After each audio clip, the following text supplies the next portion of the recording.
kurang ke atas. Terus, lah. Iya, cek iki durung ditarik cek. Assalamualaikum warahmatullahi wabarakatuh. Saya Sucipto, Kepala SMP Negeri 2 Asembagus, Situbondo, Jawa Timur. Dalam kesempatan ini, perkenankan saya menyampaikan best practice saya yang berjudul Model Ekoliterasi Sekolah Berkelanjutan untuk Ekosistem Pembelajaran dengan Kearifan Lokal yang Ramah Lingkungan. Sebagai Kepala Sekolah SMP Negeri 2 Asembagus, saya melihat bahwa sekolah bukan hanya tempat belajar, tetapi ruang hidup yang membentuk kesadaran dan karakter peserta didik. Namun, dalam beberapa tahun terakhir, saya menyadari perubahan besar anak-anak lebih akrab dengan layar gawai daripada dengan alam sekitar.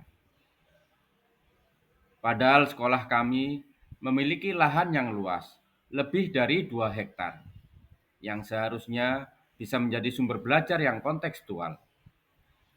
Kondisi ini menyadarkan saya bahwa ekosistem pembelajaran perlu diubah. Sekolah harus menjadi ruang yang menumbuhkan kesadaran ekologis, bukan sekedar tempat menghafal pelajaran. Menghadapi situasi di atas, sebagai kepala sekolah, saya menghadapi berbagai tantangan nyata. Pertama, pembelajaran masih berpusat pada guru, membuat siswa pasif dan kurang kreatif.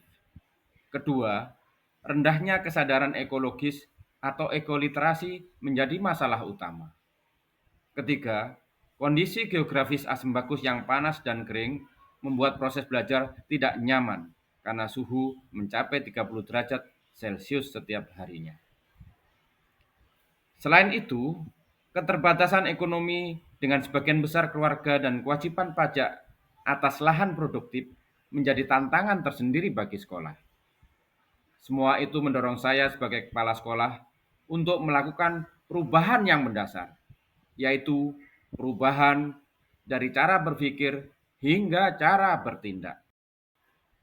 Aksi nyata saya sebagai pemimpin pembelajaran dan kepala sekolah adalah memimpin langsung gerakan yang saya beri nama Model Ekoliterasi Sekolah Berkelanjutan. Saya mulai mengubah lahan non terbangun menjadi kebun ekoliterasi, tempat peserta didik belajar langsung dari alam. Mereka menanam sayuran, mengamati fotosintesis, mengukur pH tanah, dan menghitung hasil panen. Saya ingin mereka belajar bukan hanya dengan kepala, juga dengan hati dan pikirannya, serta tangan, dan juga seluruh tubuhnya. Untuk mengatasi suhu panas, kami membangun kolam linier sepanjang kurang lebih 120 meter di depan ruang kelas kita. Kolam ini menurunkan suhu ruangan sekaligus menjadi media belajar tentang siklus air dan ekosistem perairan. Saya juga memastikan kegiatan ini berkelanjutan secara ekonomis. Hasil panen dan budidaya ikan kami jual ke masyarakat sekitar.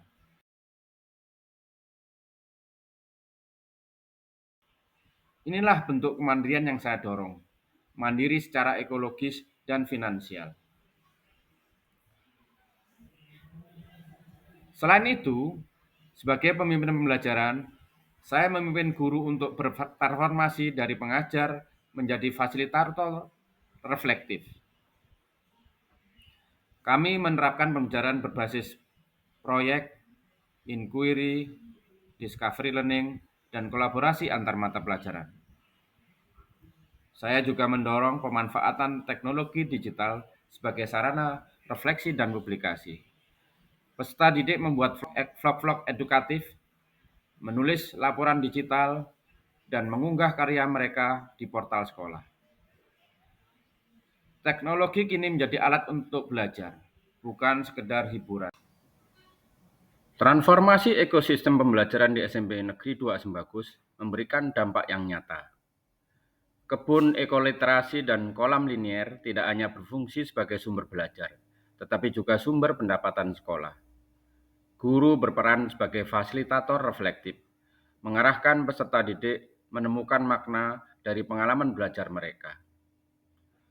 4 transformasi yang saya lakukan sebagai pemimpin pembelajaran di SMP Negeri 2 Sembagus telah memberikan dampak positif yang dirasakan oleh semua warga sekolah. Dampak tersebut antara lain: 1.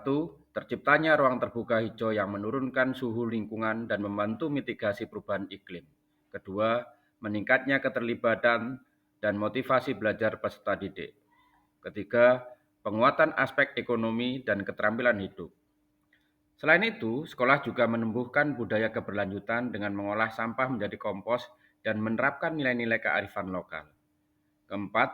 Ekoliterasi sekolah berkelanjutan juga menarik para kepala sekolah lain. Mereka banyak berkunjung ke sekolah kami.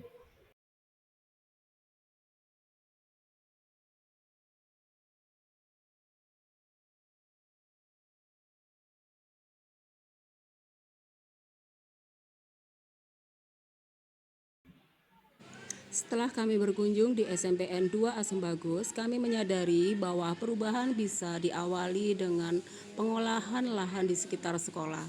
Sekarang, kami memiliki kebun literasi kecil yang bisa dimanfaatkan untuk literasi sains dari kebun yang siswa rawat sendiri. Dulu saya sering belajar di kelas dan cepat bosan, tapi semenjak guru-guru memanfaatkan kebun ekoliterasi dan kolam ikan linear, saya seperti belajar sambil bermain. Perubahan besar terhadap budaya belajar anak-anak setelah adanya kebun ekoliterasi dan kolam linier, di mana pada kemarin itu suasananya panas, kering, sekarang sudah terasa sejuk, hijau dan menyenangkan. Saya Sugiono, fasilitator pembelajaran mendalam yang kebetulan sedang melakukan OJT siklus 3 di SMP 2 Sembagus. Sebelum saya OJT ini saya keliling-keliling diajak kepala sekolah di sekitar tempat ini. Saya melihat luar biasa, terutama inovasinya dalam ekoliterasi dan kolam linier.